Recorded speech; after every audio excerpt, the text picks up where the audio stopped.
Hey everybody, it's 11 o'clock on Friday, and that means it's time for mixed media art journaling demo.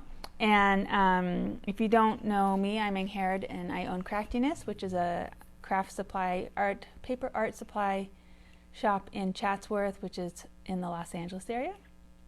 And I do mixed media, mostly working with texture and color, which is what I'm going to do today. I'm actually going to work on what I started to work on last week, and I didn't like it. I was going to maybe cut it up and give it away as tokens at the party last Friday, and I didn't like it enough. So I'm going to keep going because that's my theory, right? If you don't like it, keep going. So we're just going to do that today. Oop, there's Kendall. Let me see if I can get this right. So there's the offending piece. I'm kidding, it's not offensive, but it's a little bleh for me.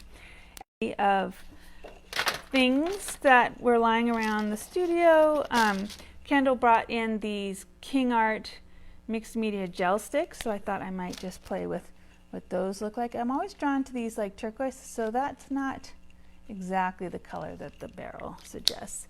Often these are water soluble, but that only works if you have water. There we go, there's some water. Let's see what happens. Oh yeah, that's solubled up. You can see that then becomes a little bit of a paint. It's mixing with some of the other stuff that's on there. I also have my Dina Wakley Scribble sticks, which I had out for the class yesterday, though we didn't actually get to them. These are harder. These are more like crayons. And so actually it looks like it's more ripping off the paint that was there instead of putting color down.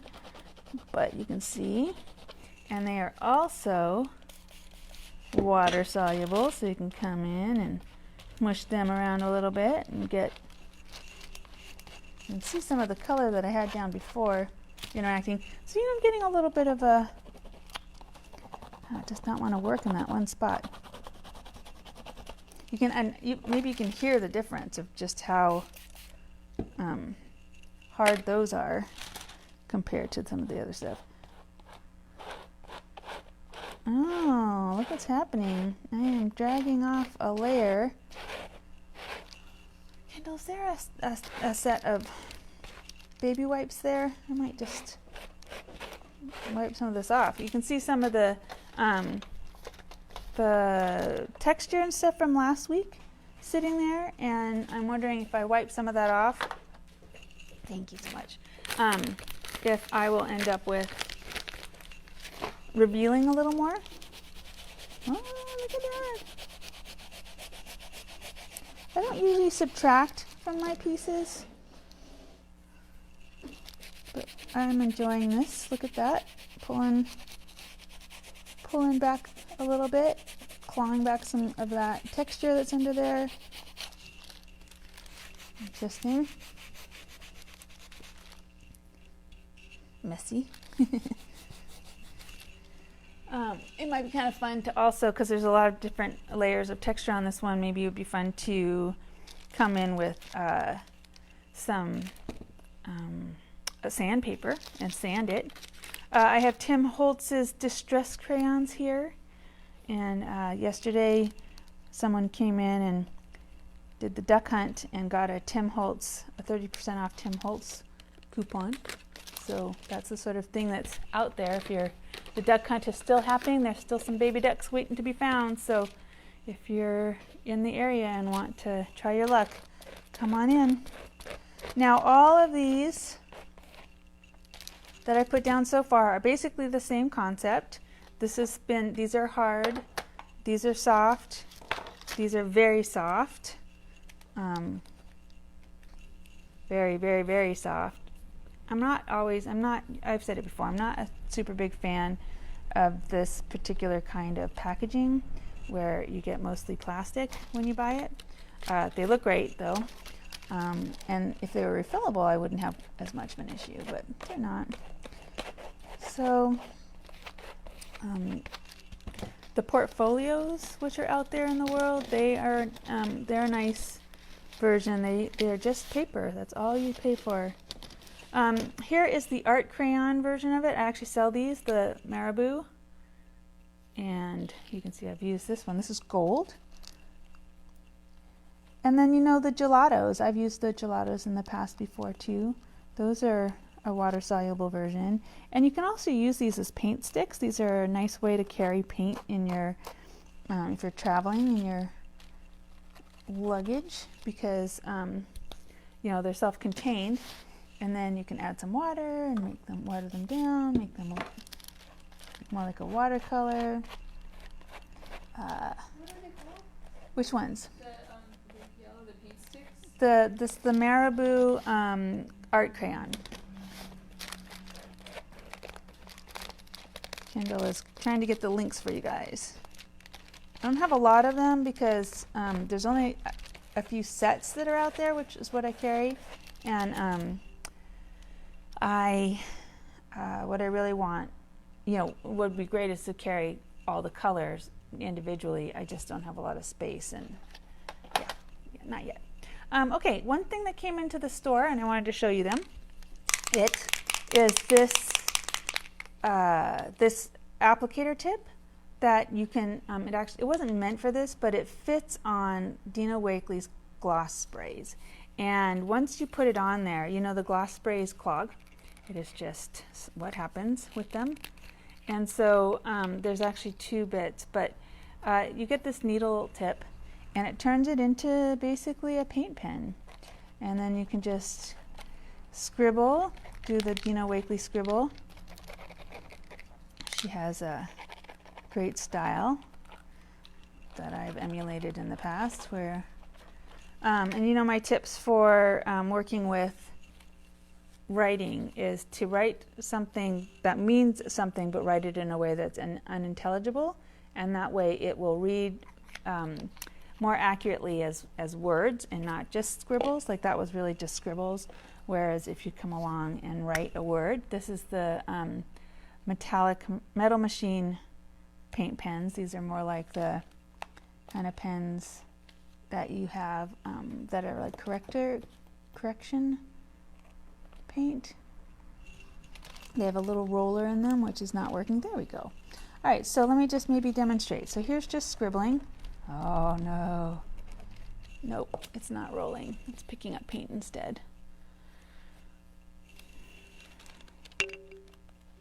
Nope. You sell the metal Nope. machines? Fail. We do not sell the metal machines. I got them off a very targeted ad from Facebook, and now I'm researching how to bring them in. But they are, I think, specific to the website that I bought them from, so I don't know if I'll be able to. All right, so now I'm just going to go in and add some color. That's the Izink, their shiny spray.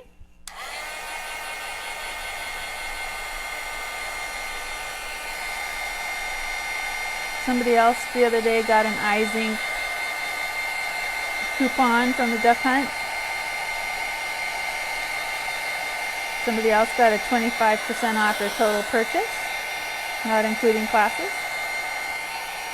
So there's some good stuff out there. I hope that sounds interesting to you.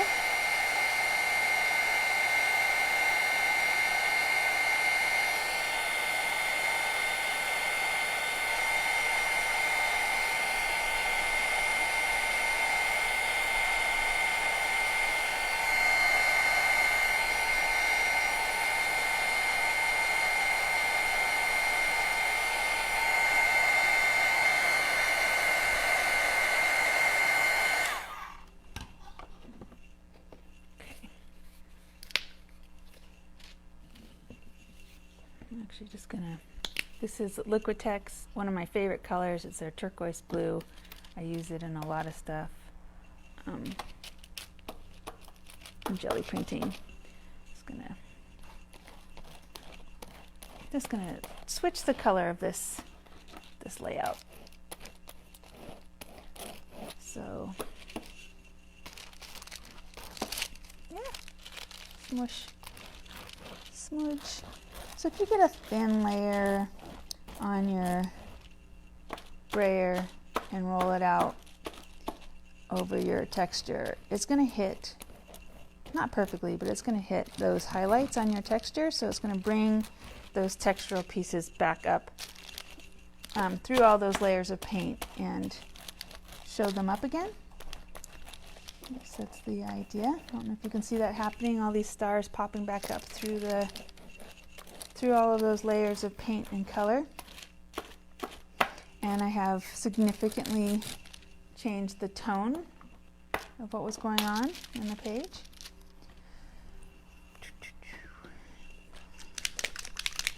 And, you know, still not super into it. I don't know why this piece is being so challenging. But I'll know it when I see it, when it happens.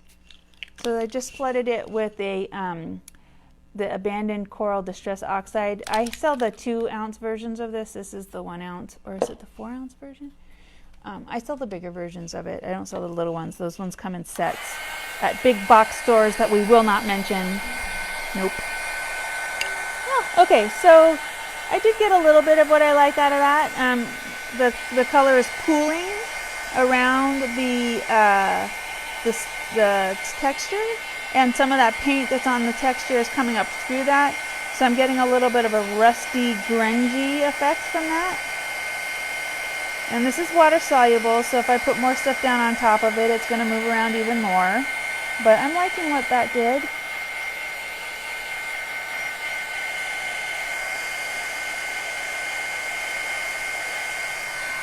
Ooh, nope, that's hot.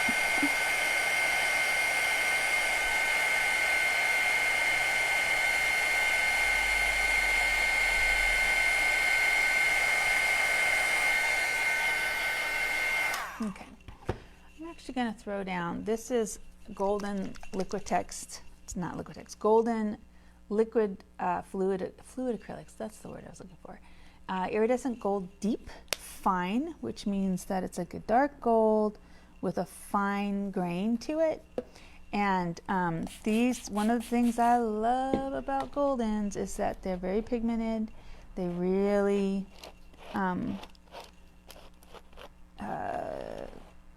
water down. You can really water them down, and they hold a lot of gleam. Just mixing in with some of the stuff that was on there, so not quite as bright as I was hoping. What I might do is seal this all off with some acrylic, which is what this is. This is acrylic, so once it dries, it'll be permanent, and it will seal some of that water-soluble stuff down.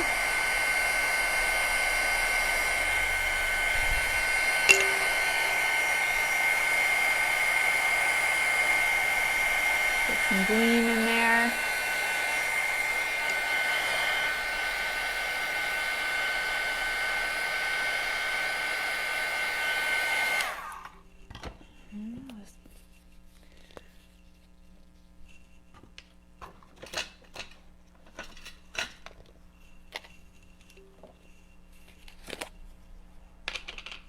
Use some molding paste.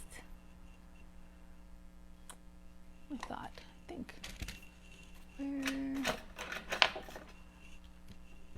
Looking right at it. Okay, so this is a palette knife that it has sitting there. But my favorite thing to use with stencils and textured paste is my squeegee. I love this tool so much. I sell it in a couple of different shapes, but this is my most used one. There's also a black one with a corner wedge that I like as well, but this is the one I use the most. And this is semi-opaque, so it's not going to dry white. It'll dry sort of a matte, clear-y, slightly clear. I don't know how to explain it, but let's see if we can't make it happen and you can see it. Oh, getting all tangled up. So it's picked up some of that water solubleness again.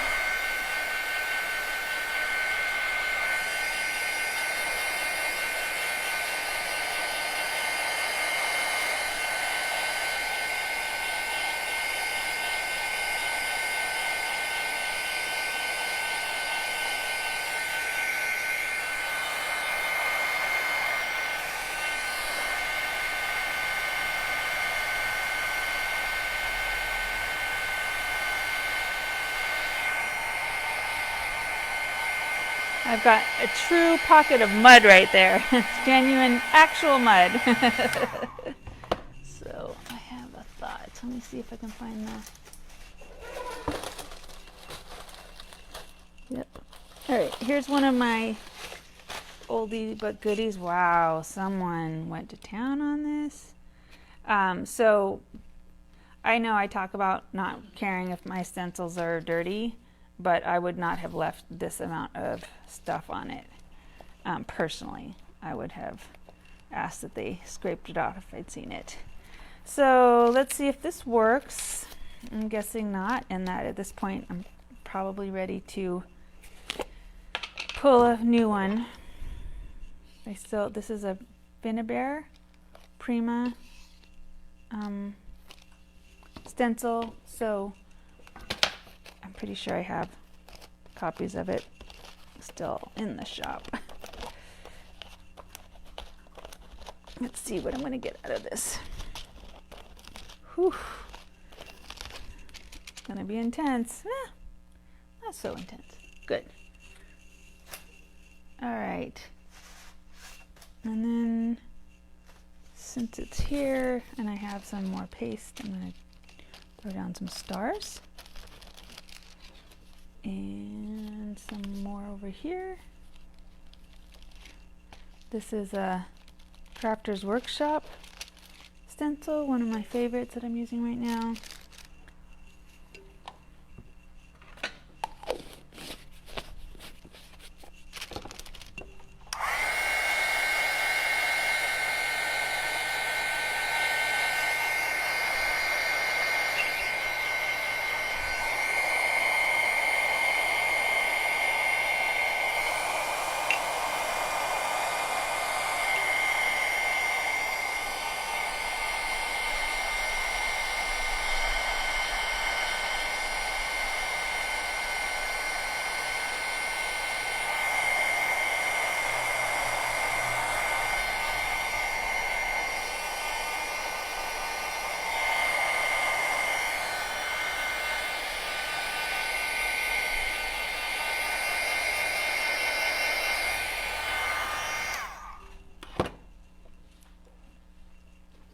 Okay, so now I have some more layers of texture.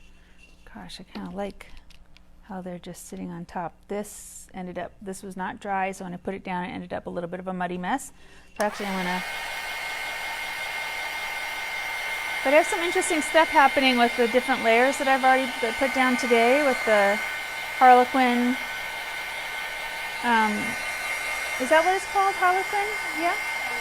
Yeah, patterns interacting with each other.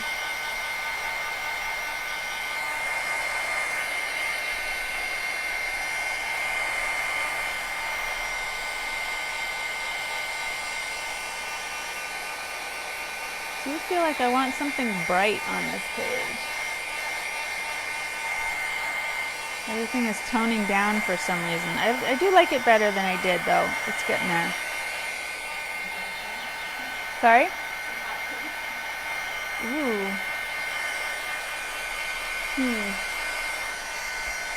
Hot pink.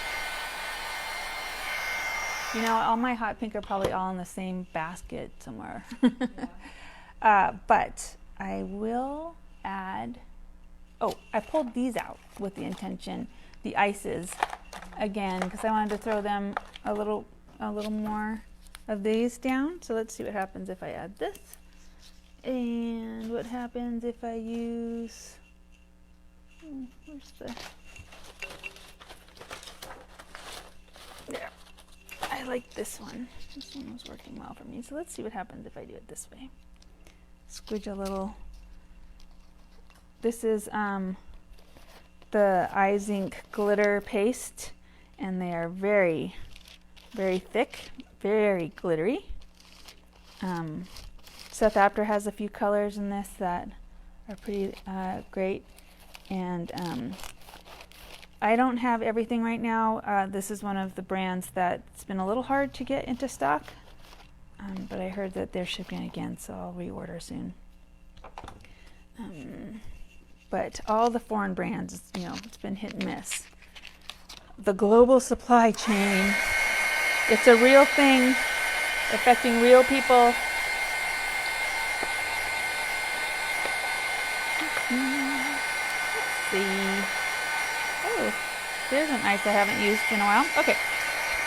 So the ice, this is the Vert Clair Izink Diamond.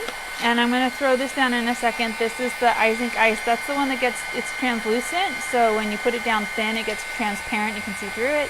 And this is Frostbite. I'll do that in a second. I want to get this a little drier because I am definitely picking up gobs of paint from the page when I pull up my stencils. But hopefully you can see there's a little more depth, a little more interest, a little more contrast happening now. Maybe. It's not as contrasty as some of my bits, but it's more contrasty than where it was a few minutes ago, for sure.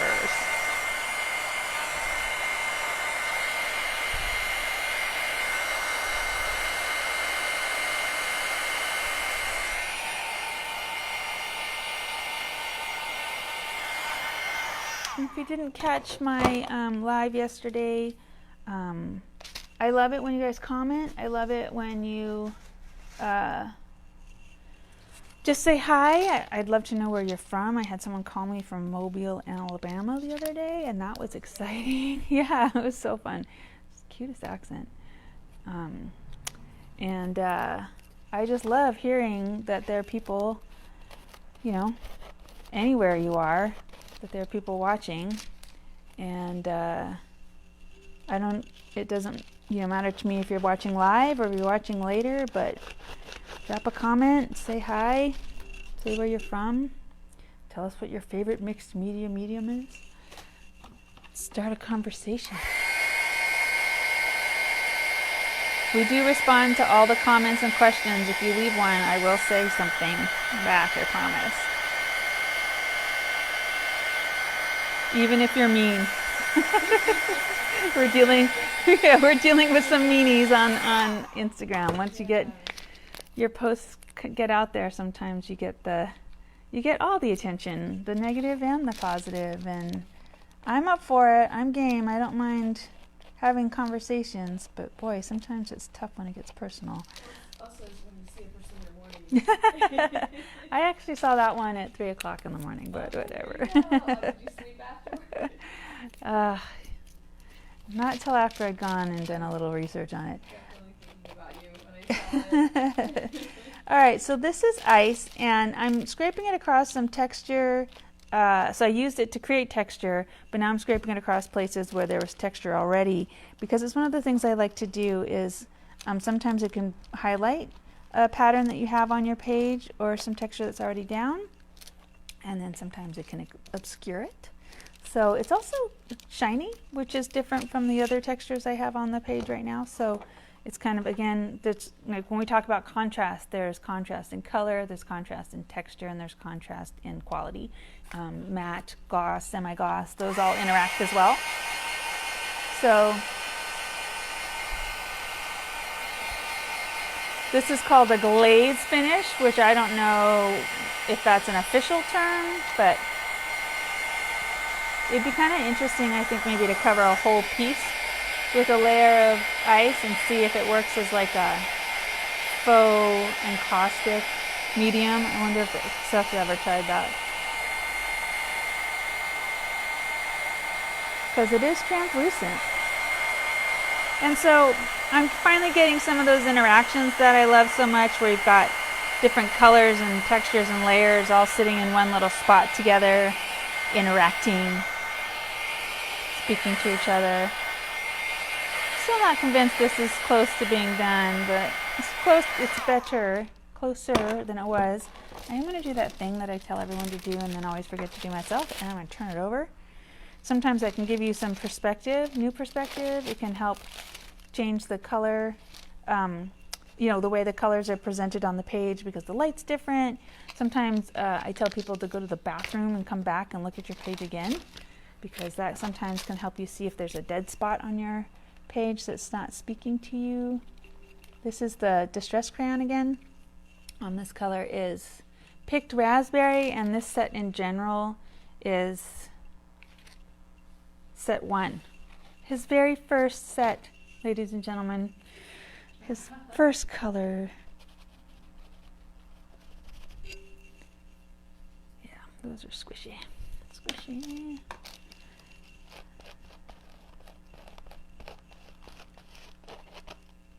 Just move them around a little bit. So one thing you can do is, if you really want to get in there, you can get in there with your finger and smudge them around that way. You can always use a baby wipe to come in and lift some color away. That's true of almost all of the water-soluble stuff. But then you get this little outline that happens. I actually like that. So let's see if we do that somewhere else. What about we throw some of that in here? And then again with this. Oh, yeah, that's cool. I forget about baby wipes sometimes. It can be really useful. And I always have them in my classes and stuff to wipe your hands with and clean your tools with, but forget about them being a tool themselves.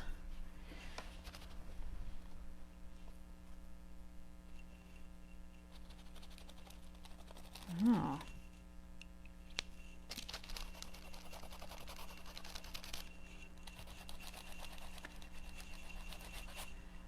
Interesting.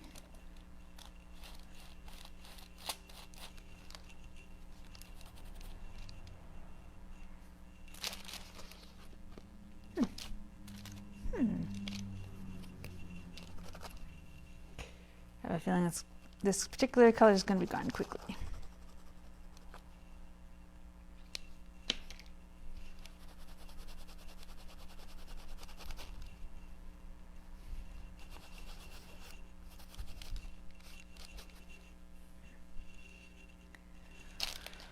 Well, there's a little more going on now.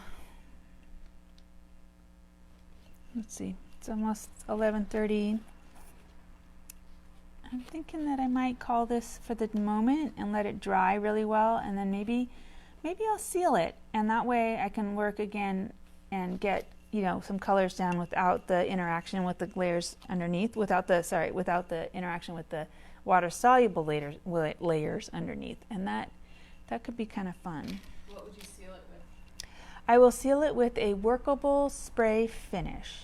Workable because it's almost like a liquid gesso that you spray on, and so you end up with a layer that has a little tooth to it. So it's not shiny and it's not repellent. So yeah, that's what I would probably use. I just have this one little instinct to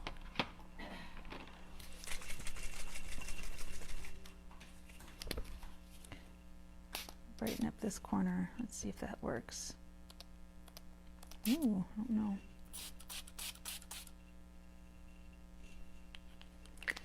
These are mica rich dye sprays. So the color is transparent, but the mica is opaque. So it's got a little bit of both going on. It's basically what's true of the, let's see, do I have them?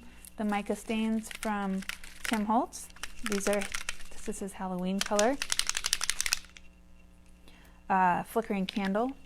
And let's see if I can demonstrate. So, you know, the base color is very much transparent, but the mica is not. So it's got this sort of layer of gold in there. And mica is actually a flat, no matter how small it is, its structure is this flat flake.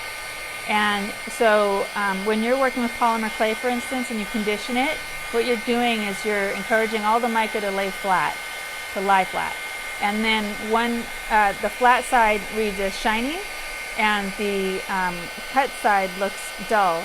So when you have conditioned a block of polymer clay, if you slice down the side, you get this color difference that people use to make all sorts of effects. But that color difference is because on one side you're looking at the flat side of the mica, on the other side you're looking at the end.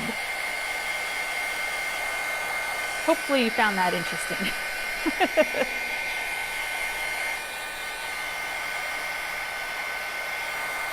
Okay, you know what? I wonder if I've got the purple. Hocus pocus, yes. All right. Last little modification. I think. That is the Hocus Pocus version. It's the purple. And you know what? It beat it up. So I'm going to come in and add some water so that it works its way around some of this texture. So that's what I like when I flood. What I'm trying to do is get it to work around the texture that's underneath it. So that texture rises up through what I just put down. So you can see some of those colors and layers that were already there.